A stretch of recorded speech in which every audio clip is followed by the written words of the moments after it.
وعن خولة الأنصاري وعن خولة الأنصارية رضي الله عنها قالت قال رسول الله صلى الله عليه وسلم إن رجالا يتخوضون في مال الله بغير حق فلهم النار يوم القيامة أخرجه البخاري.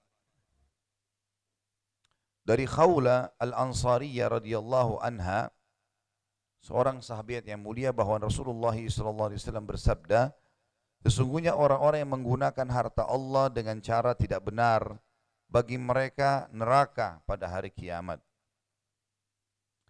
Hadis ini menjelaskan kepada kita tentang masalah akhlak yang selanjutnya, yang ketujuh kalau tidak salah ini, yang kedelapan ya.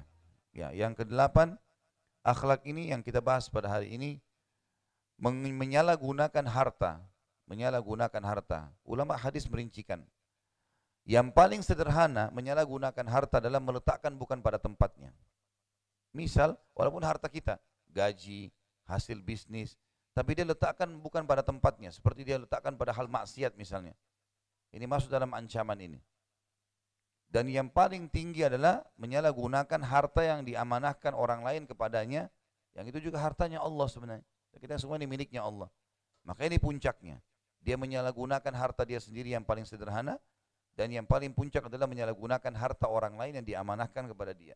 Ini semua totalitasnya semua adalah hartanya Allah Subhanahu wa taala.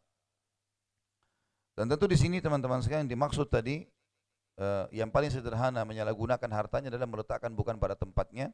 Sama tadi juga dengan harta orang lain, tetapi misal ada orang menganggap ini kan uang saya, terserah saya, misal dibakar sama dia, misal, dan ada orang iseng, uangnya diambil dirobek sama dia, padahal itu punya nilai. Kenapa kau lakukan? Uang saya, terserah saya. Ini nggak boleh.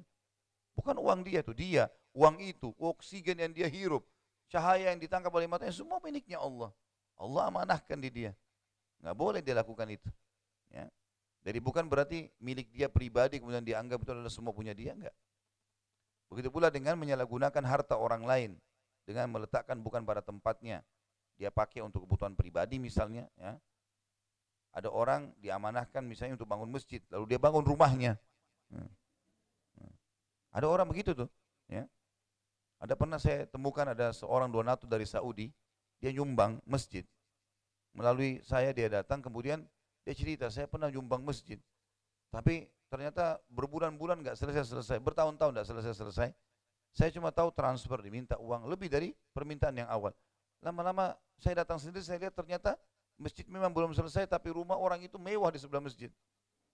Jadi duluan rumahnya. Ini pemahaman yang salah ini, bagaimana caranya? Menyalahgunakan semua itu, ini nggak boleh.